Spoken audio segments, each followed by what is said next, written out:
Okay. Good afternoon, everybody.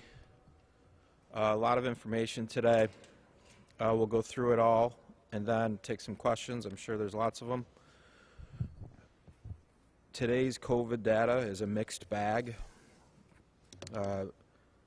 It's been a real tough day. We've lost 13 residents of the community. Caucasian female in her 90s, Caucasian female in her 80s, 2 Caucasian females in their 70s, 2 Caucasian males in their 80s, Caucasian male in his 70s, and then 6 residents of nursing homes. So obviously we're devastated for these families. We've lost 502 residents of this community since the beginning of the pandemic, and please keep them in your thoughts and prayers as we move forward fighting this war against COVID. Our positive rate is moving in the right direction, 7.8%, 7-day average. Hospitalizations are going in the right direction. We have 277 individuals in the hospital. That's down 21. That's the lowest since December 6th. We had 39 folks discharged from the hospitals over the last day. That's important. 20 individuals are still pending transition to the COVID Transitional unit at Loretto. I want to thank our partners at Loretto again for this. So essentially we have 277 folks in Onondaga County in the hospital. That's a low for over a month. There's 20 out of the 277 that have recovered. They haven't tested negative yet for COVID. They'll go to Loretto for a period of time. When they test negative, they'll go back to their home. And so really we're talking about 257 right now. So capacity's gotten better. Overall capacity, when we look at the hospitals in Onondaga County plus everyone else we service, which is not just Central New York but Northern New York and at times other parts of the state, down to 362. Again, that number's been in the 400s over the last few weeks. So that's the positive, I guess, today. ICU, 46 of our neighbors are in the ICU. Please keep them in your thoughts. Looking at cases, Thursdays and Fridays are our high days. Part of that is that's essentially when the flow of national labs come into the community. Our local labs turn times 24, 36, 48 hours. National labs, more 3 to 5 days. So like clockwork, we get dumped on Thursdays and Fridays. So 471 new cases. Daily rate is actually the best we've had in a while. I think it's 5.9. Lots of tests came back through. Again, when you look at our case flow this week, we'll see how we end out. Shot to be about on par as last week, maybe a little bit better. Certainly last week we had high case day. Our high case day today is less than it was last week. So that's just the trend. That's been the trend for about 5 or 6 weeks now. But the positive rate being in the high 5s is the best we've been in about 10 days, 12, 14 days here. Looking at who's been impacted, we now had 23,051 COVID positive cases since March 16th. We've had 12,318 females, 10,592 males. Under 19 and under, again, most of these numbers are your 17, 18, and 19-year-olds, but this is how we track it. 3,546, 20s, 4,604, 30s, 3,452, 40s, 2,843, 50s, 3,315, 60s, 2,485, 70s, 1,371, 80s, 909, and 90s, 526. Let's go through testing. Again, testing's key to all this. We do as much testing as we can. That's how we find asymptomatic carriers and how we end this. I know this is a roller coaster ride that we go through every day with this pandemic. Part of the reason we've been more stable than other communities our size, and the state overall has been more stable than other states, is because we do find it. So we'll get high numbers, but every time we find a case, it's actually a success, so that we can isolate it and we can stop that strain. So looking at testing, again, if you're symptomatic, please go to ongov.net/KUGMedical, Monday through Friday, 9 to 2.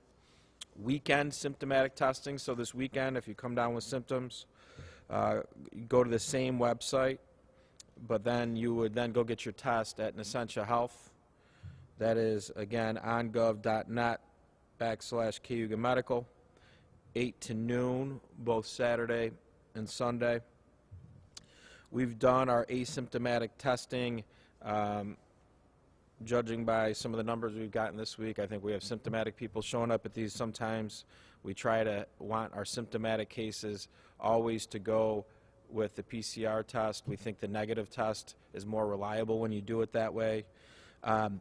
But covid19.ongov.net is the website for registrations. Besides here at the On Center, we are at the Lafayette Community Center, Onondaga Town Hall today. Tomorrow we will be at Shove Park in the North Syracuse Community Center. Next Tuesday, and again, we fill in these as we look at gaps and we see capacity, we add testing sites. But next Tuesday, Syracuse Northeast Community Center right now. Wednesday, Fayetteville Senior Center. Thursday, Pompey Fire Department. Friday, Tully Town Hall. So go to ongov.net, register for a test as we go to the community sites. But again, if you are sick with symptoms, we prefer, and it's really in your best interest, that you go to the FSHED or the Syracuse Community Health Center or an Essential Health on the weekends or an urgent care so you get a PCR test. Let's talk about the vaccine. We're going to be very, very transparent with the vaccine and what Onondaga County is administering. Again, we're in week 4 of having access to the vaccine. Let me remind everyone that there was Operation Warp Speed, probably one of the greatest accomplishments from science in modern history, to get a vaccine, multiple vaccines in less than a year. There was manufacturing in advance of that, but not manufacturing for every resident in the country, let alone in the state. So supply is an issue. So this is going to take a little while until supply gets going. But let me go through the process. So the federal government will supply the vaccine to the state government. The state government then looks at the regions of the state, determines the phases of who goes in what phase. They make the determination, not the county governments.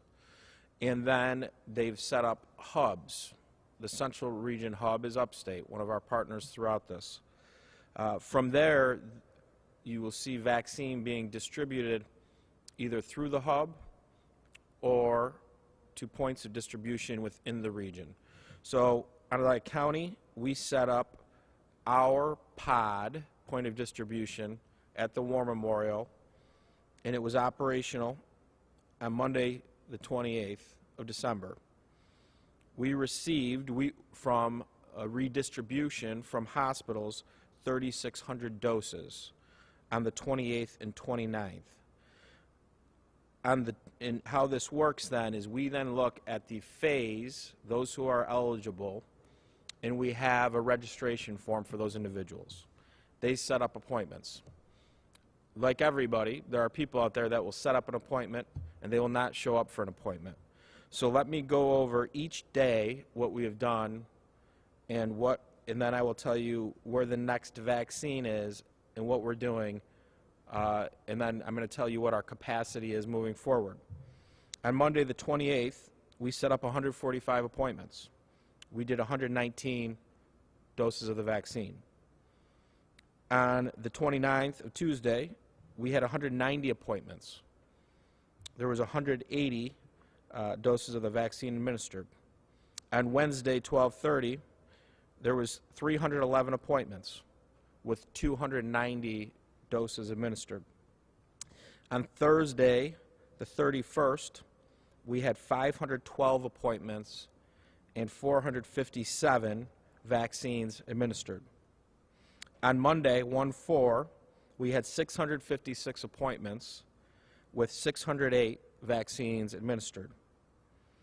On Tuesday, at the end of the day, 1/5, we received an additional 3,600 doses of vaccine sent to us from the state of New York directly. We had 656 people pre-registered. We did 647 shots.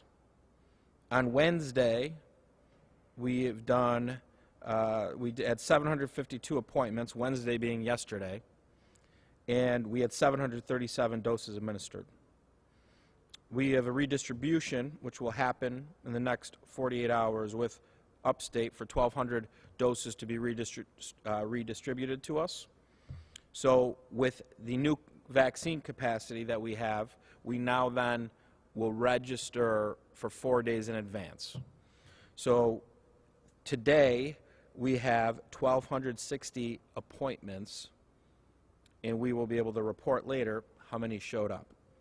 Tomorrow we have 1,260 slots / appointments available. Monday we have 1,260 slots / appointments, as well as Tuesday 1,260 slots. We are now out of vaccine at that point. We anticipate another distribution from the state of New York. We have asked for more vaccine. Why is that? We have now built the capacity to do essentially 10,000 vaccine doses a week, essentially, in between 9 and 10 for next week. So we have asked for that. Whether we get that or not depends on the supply chain coming from the federal government to the state government. And then next week, I will tell you, we will go through all of this again, and I will tell you what our capacity is at our pod moving forward, but it will be more. So that is the distribution. Totally, we have had doses of vaccine, 8,200, appointments that we have either made and or have opened up to the community, 8,262. If we have a 100% Thursday through Tuesday capture rate, 8,200 doses, 8,078 vaccines will have been distributed. Obviously, we're going to continue to utilize all vaccine as soon as we can. Certainly, it will be easier and there will be much more demand as phases move on. Let me go over again Phase 1A, just so everybody understands what, who's eligible to go online, and then we're going to, I'm going to then give the 1A group the website that they can register on. Again, your high-risk hospital staff and psychiatric centers, your EMS personnel, medical examiners and coroners, funeral workers who have direct contact with infectious materials and fluids, agency staff and residents in congregate care living situations run by OPWDD, OMH, and OASIS.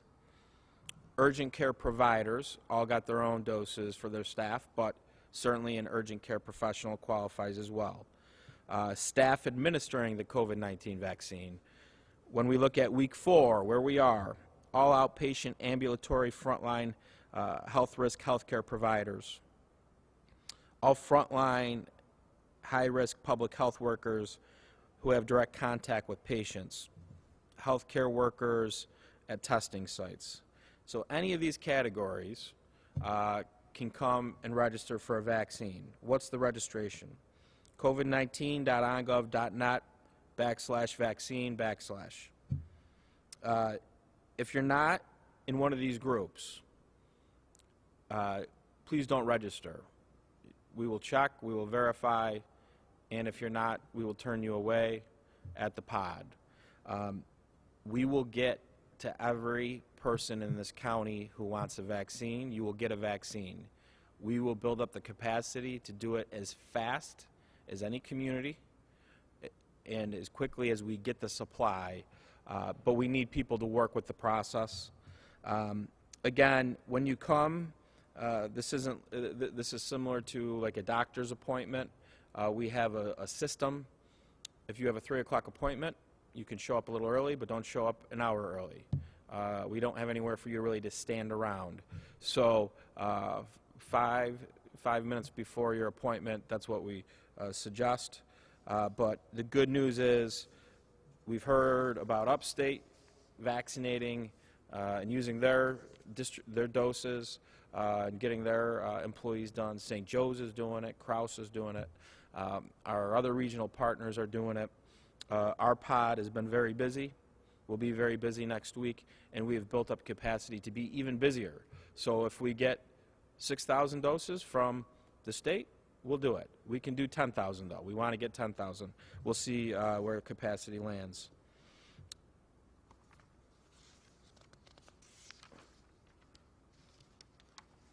Case investigations, again, our texting tool, I want to thank the public. You've been great. 55% of those who become COVID positive and are receiving our text message are actually completing their information and contact questionnaire online. This is just wonderful. Thank you for doing that. This helps us with staff. The more we utilize the tools we have, the more we can move people around, testing, vaccinating, in our 3 really pronged approach. So thank you for that. Again, the number that you'll probably see, 833-634-1564. Questions?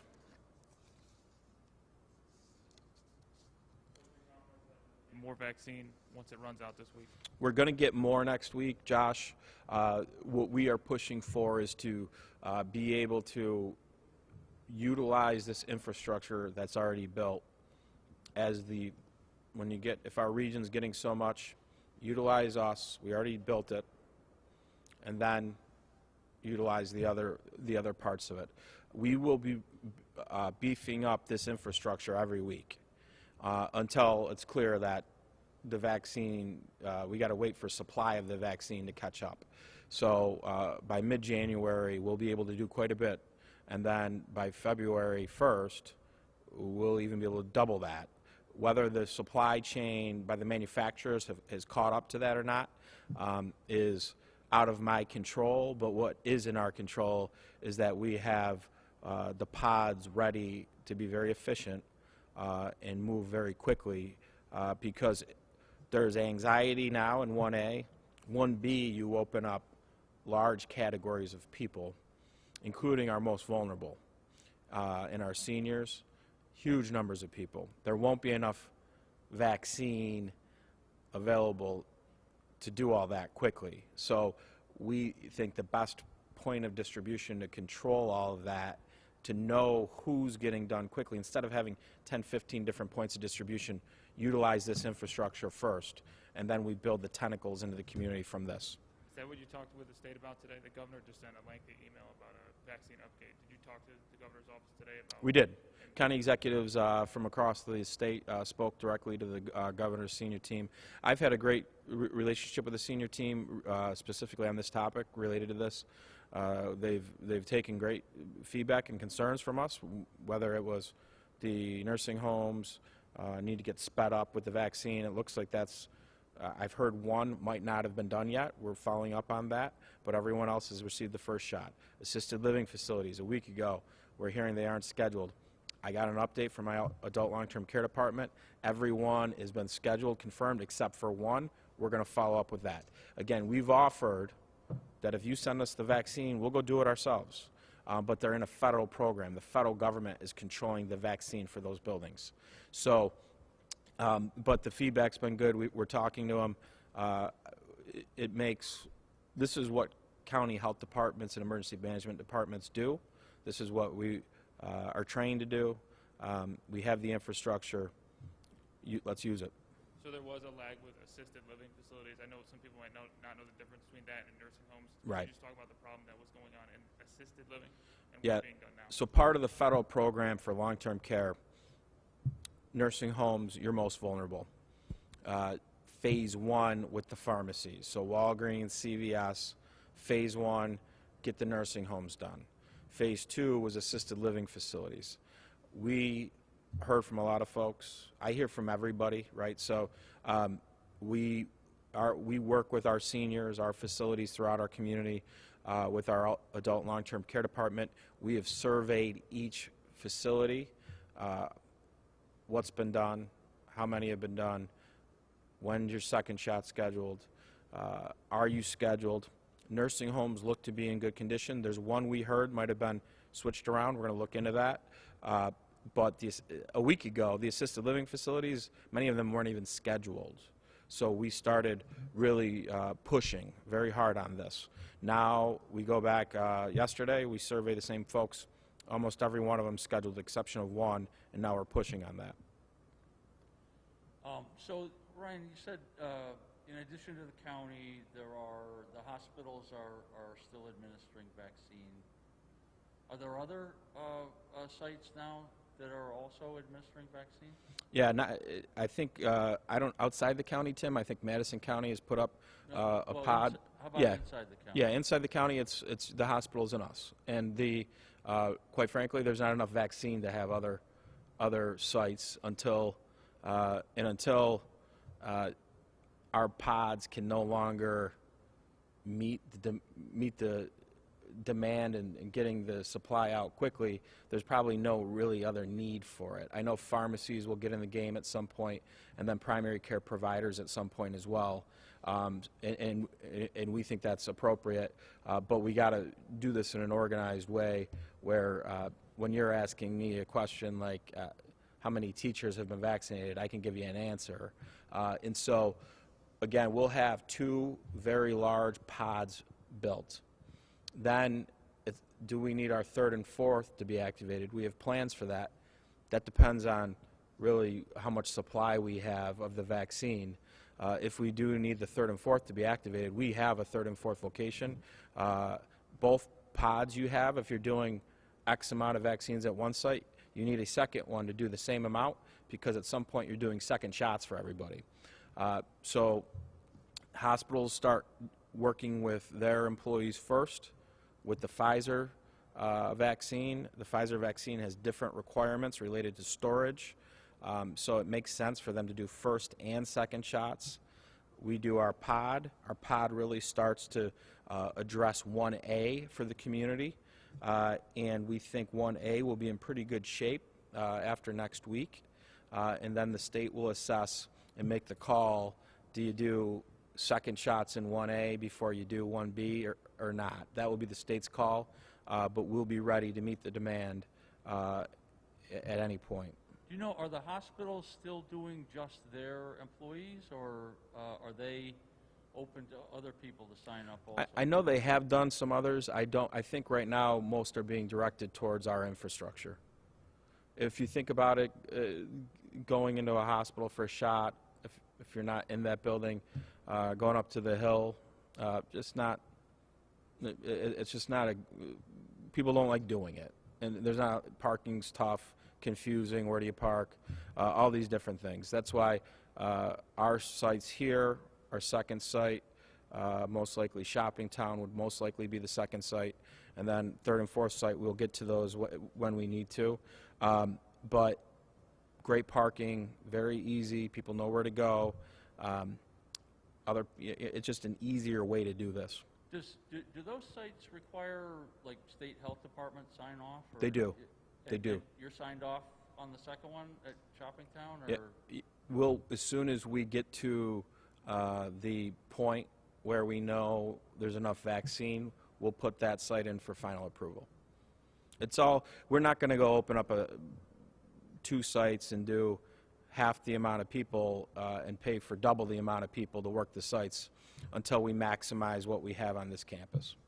Do you have the staff to ramp up like that? Yep. Who are they? Well, you have so how it works is you have vaccinators, So you have people administering the shot. You have scribes who work with the vaccinators on all of the logistics, and then you have other employees that help with the logistics and communication getting through essentially the assembly line. And so who are they? There are county nurses, there are county employees in the health department and other departments. Eventually we will be taking on vaccinators who are per diem nurses, retired nurses, volunteer nurses, doctors who have volunteered. In addition to that, EMTs can get trained on this. The training is easier said than done, but they can. Paramedics can get trained as well. So we have dedicated, this is what's so important for everybody. This is where the focus needs to be for this country right now, is on this. And so that's why, you know, we have put in our government, this is the most important thing we will probably ever do in my lifetime. And so nobody's going to be waiting on us. We're going to be waiting on the vaccine getting to us, and then right when it gets here, we're going to be shooting up people's arms. Is what you're hearing, or maybe it's too soon to say, do you think we get to 1B in a week or so, or? I don't know yet, Tim. I think the governor is really looking at it, because part of the challenge is you're looking at numbers of data based off of employees in these sectors. Not every employee is going to get a shot, right? And not every employee can get a shot at the same time. So it's tough to tell when you pivot to 1B, and then you're kind of dependent on the supply chain catching up, because as it catches up, it's going to be tough to start 1B and then stop, because you got to do the second shots for all 1A. But if your supply chain's starting to really pick up, where you can have a steady flow of 1B, get your second shots of 1A, get them done, then that's how you can do it. But I don't know if 1B starts, it will probably be very surgical, meaning if you have extra doses that day, if you open up a vial and there's extra 10 shots in the vial because it was opened, we're never going to waste it. We'll grab anybody off the street. We're never going to waste it. But they'll probably say you can take those, have a waiting list in 1B to go do that. I can see that happening, but I think we're waiting on the governor to make that call. What happened with those doses? It looks like about 94% of the people have showed up to their appointments in the last. Those will carry over to the next day. Do you think the people just got busy? Like, why weren't they showing up? Yeah, or they weren't they weren't in 1A, right? And they figured it out. Sometimes you'll have people, maybe you schedule 2 different slots. You know, you're going to have, this always happens. This happens at testing sites every day too. So you get more appointments than you get people showing up. Are you proud of that 94% number? Oh yeah, I don't know. We've done almost 4,000 after today, 3,800. I don't think anyone else has done that as far as a county government, and it's very much dependent on the supply. Again, next week we'll do 10,000 if we have 10,000 shots, and the weeks aren't Monday through Sunday. The weeks are really Tuesday or Wednesday to Wednesday, because that's when the vaccine comes in.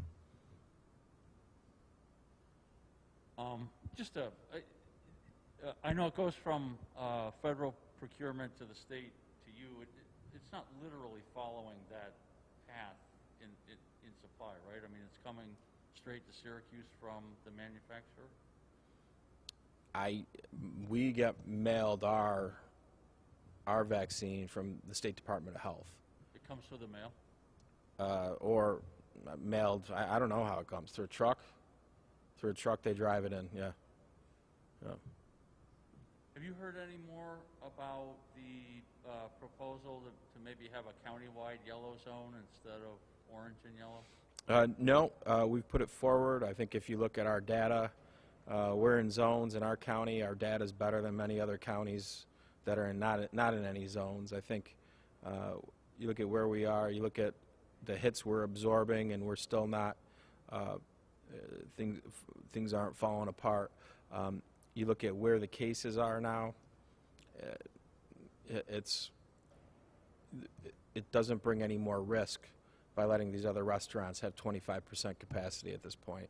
So today's focus when we were talking to the state was on the vaccine. Certainly, I know there's been a lot of conversations going on from the mayor and myself, so hopefully we'll get some movement. Usually, a decision like that, usually you get one of those a week maybe. But they haven't set a target for us that if we get the positive rate No. down to 5% or something. No, they have not. And again, everything, and I know I followed some reports about different things, and the data is relevant to what's happening at that moment in time, and so it's tough, and we're on a roller coaster every day, so we have to find balance. We were never going to have good data in the wintertime versus COVID. We never were. Even if you take out Thanksgiving, Halloween, Christmas, and New Year's, it was never going to be good. It was always going to be more than the summer.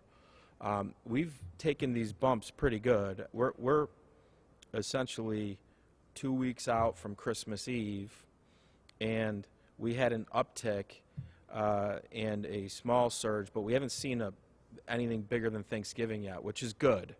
We were prepared for much worse, but we never, in finding your balance with this virus, we were never going to be under 100 cases during winter. We knew that. So now getting back to, after these, getting cases down again each week is progress. And if you look at what's happened to spread has been forced into areas you can't regulate. And at this point, when you find your balance overall, we can handle the caseloads. Our hospital numbers are going in the right direction. These businesses in these zones are being hurt, and at this point, we got to change that. I know you want the focus to be on the vaccine program, but for these businesses that see the data kind of all over the place and counties that are worse than this, but they're being hit, what do you have to say to them? We're working with you. They know that. The businesses know that.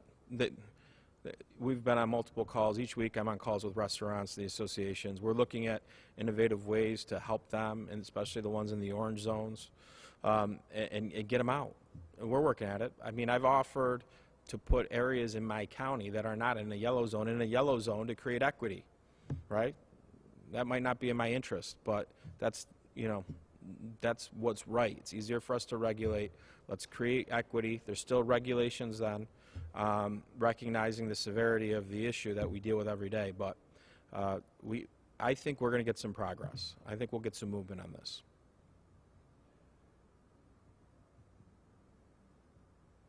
What do you have to say about what happened in Washington yesterday? Obviously, it was surreal to kind of watch as it unfolded a little bit. We saw the reports. We're working on things like this. And then as it got more and more serious, it was just a devastating day for our country. The president lost the moral authority to lead the country, and the vice president was given a loyalty test, and the vice president passed his loyalty test, and I'm very proud of that. So, because he's loyal to his country, and so overall, it was a shocking, surreal day for those of us who've been in that building and been in those rooms and those chambers. It was just shocking, absolutely shocking, disgusting. Since he's lost the moral authority to lead, do you think the president should be impeached? I think Congress has a decision to make, and the vice president has a decision to make on that. There's no leadership out of the White House right now, and what's best for the transition. I think people should be very cautious with what's best when we have 2 weeks to go. Words matter. Words matter. And I think I'll give this political analysis very quickly. No party has a mandate in this country to lead right now. The Speaker of the House was a Democrat. She almost lost the House. The Republicans picked up many, many seats. The President of the United States lost the election, and he lost a very close election. The Republican Senate lost Senate seats, and then they had a special election where the Senate leaders' policies and decisions were under single focus, and he lost both those seats. The three leaders that were leading this country 90 days ago all got their butt kicked on Election Day. And so words matter from politicians on the right and left, and now's time for everybody to take a deep breath. We're going to get through this. The biggest challenge we'll all have in our career to face, hopefully, is this pandemic and getting through this pandemic. That's where everybody's focus needs to be. And the politics needs to slow down big time. Circling back to the vaccine, just for a quick second, should we read into the fact that all that you got 3,600 a few days ago, if that's the same amount you'll be getting next week? We need more next week. More? Yeah, I'm asking for more. I know what I'm going to get probably, but I need more. And they're working at it, right? Everybody's working together. If our region, if there isn't more vaccine to give, it's not the state of New York's fault. The manufacturer needs to manufacture more, right? But we have the infrastructure to do more next week than we did this week.